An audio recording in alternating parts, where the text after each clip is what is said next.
Hello there and welcome. In this video I got you 10 tips and tricks for the mid-game in Rimworld. We're going to be talking about a lot of things that you can do to make the mitigation from mid to late game easier, sort of a checklist of things you might want to achieve to make the things that come, whether you want or not, a lot easier. It all depends also a lot on the difficulty level that you're playing.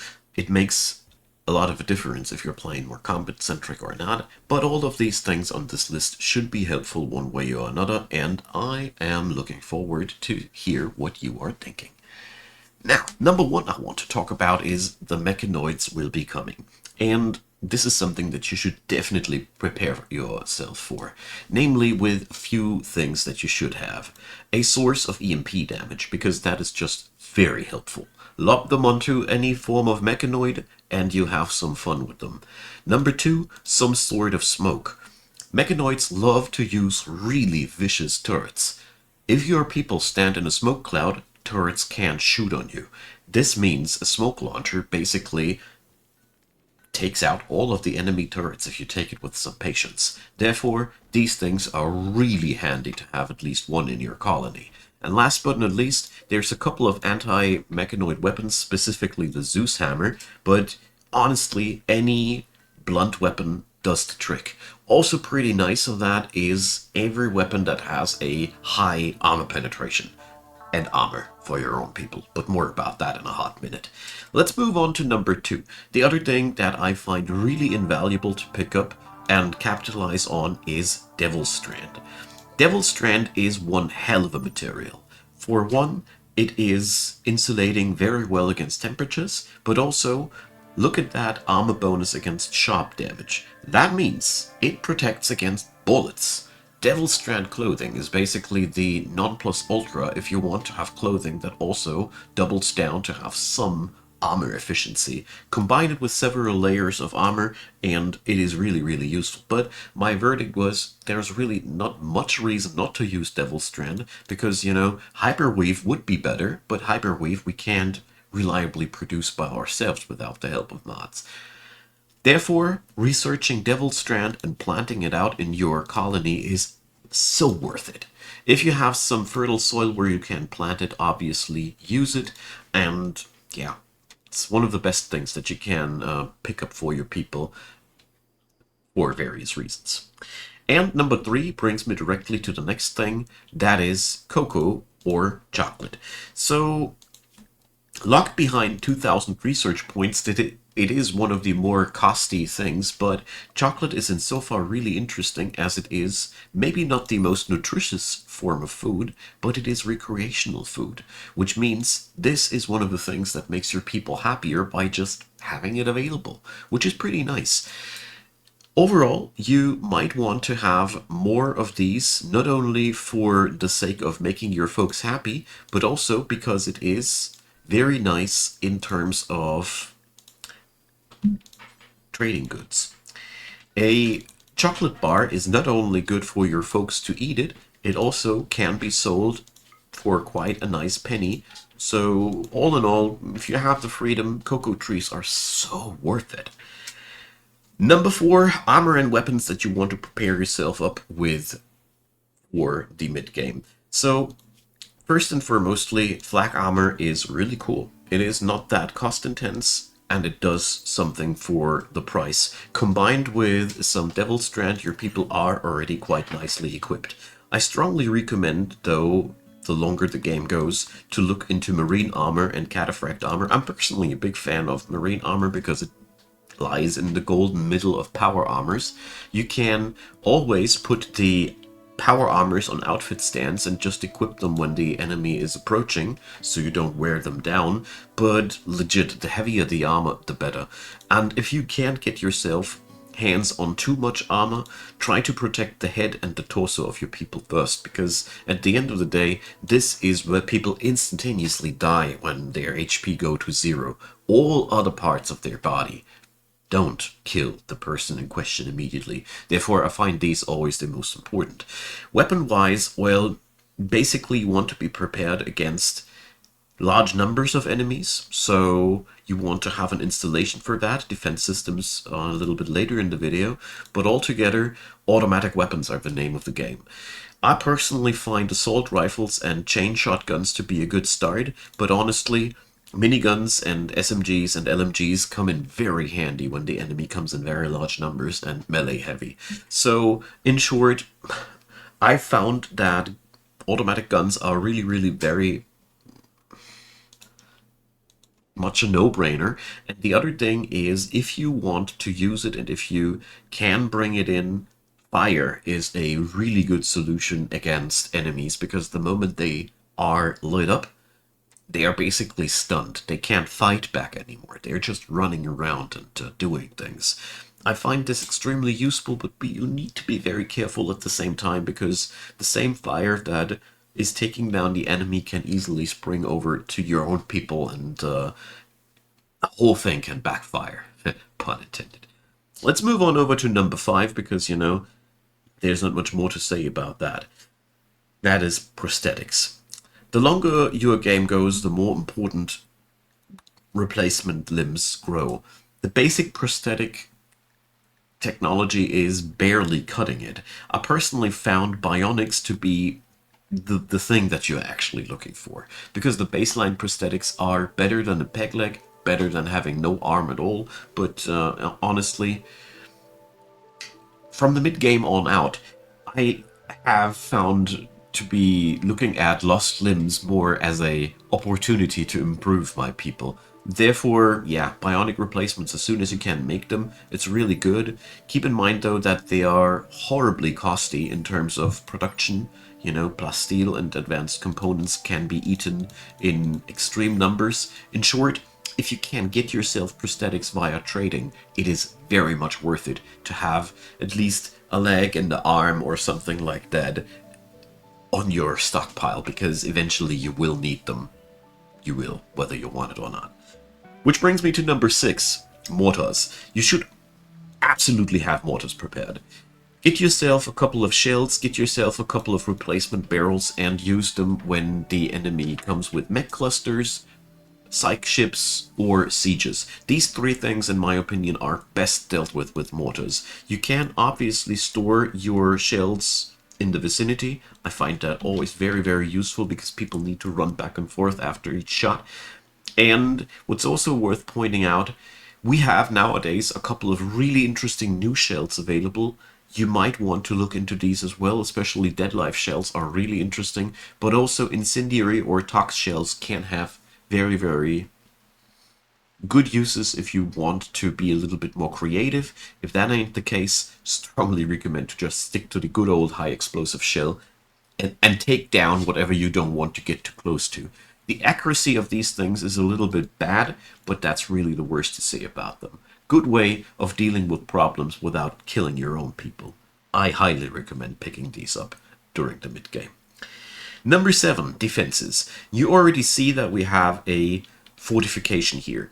Towards the mid-game, you really should have a good defended entrance area, a kill box of any sorts. Make it as sophisticated or basic as you want to, but you want to have something where you can funnel the enemy towards your people while having good cover, while the enemy is slowed down, and having bad cover. The dandelions, by the way, slow.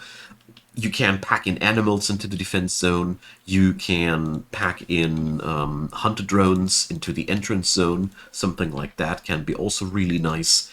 But whatever you do, this is a must-have to slow down the approach of the enemy. And the other thing is, the inside of your base needs to be defended as well, because enemies will come on top of you eventually. It is something that will happen. Like 10 or 20% of the raids will be drop podding on top of you, regardless of how you build.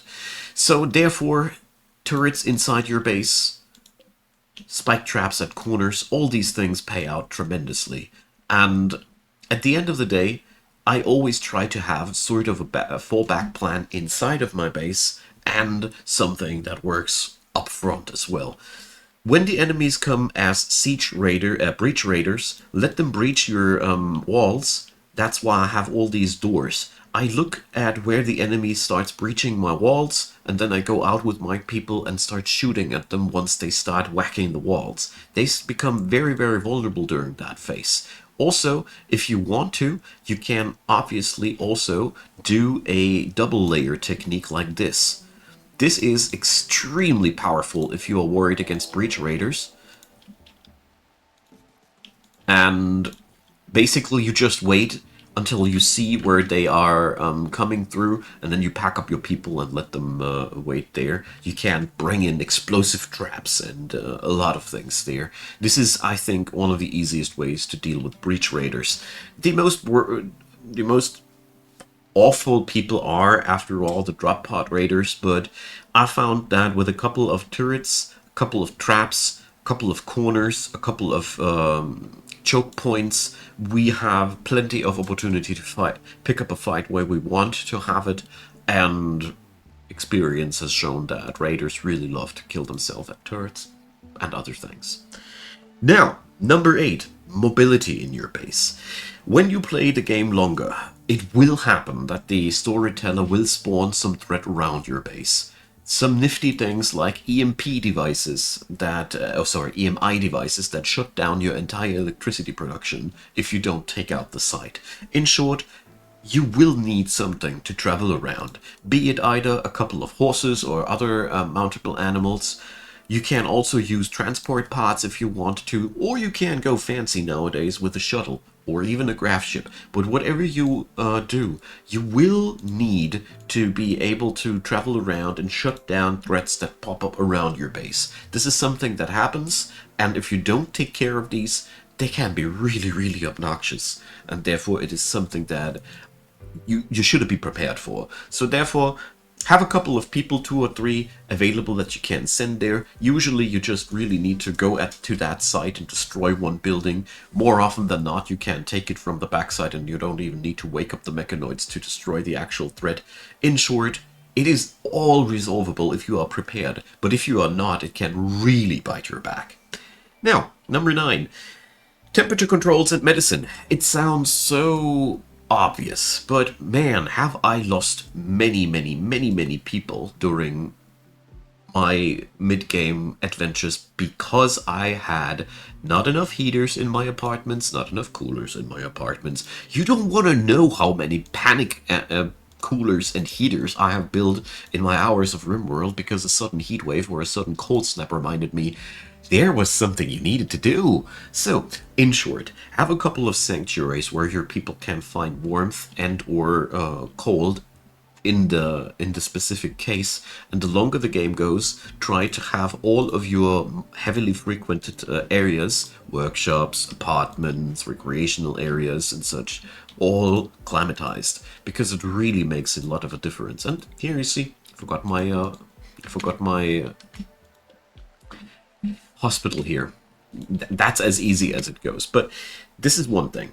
Talking about the hospital, medicine. So I love to stockpile at least 50 units of regular blue medicine, and if I can get my hands on Glitterworld medicine, just take it. Why? Glitterworld medicine can be used for curing paralytic abasia people. It can be used to cure people if your best doctors are just flat out on the ground and need to be rescued.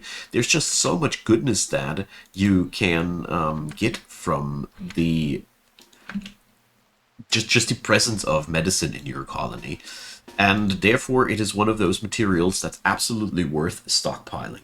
So brings me to number 10, mood and expectations. So the larger your colony grows, the larger the expectations of your folks will grow. The expectations actually will grow with the wealth of your colony. That is the main driver of expectations. If your people are in that moment not fully geared out with nice apartments, nice clothing, nice recreation, opportunities to take some recreational drugs, stuff like that, they will eventually break down, and they will not recover, but they will come even into a breakdown spiral.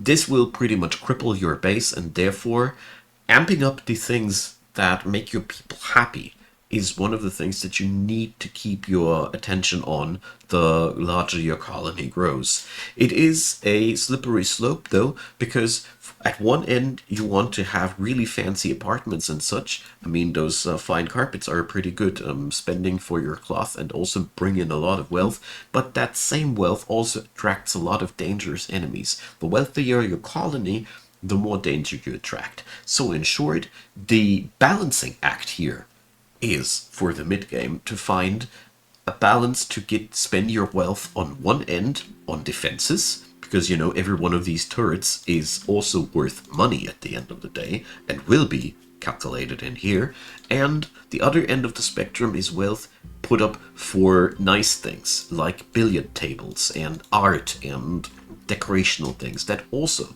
generate a lot of wealth.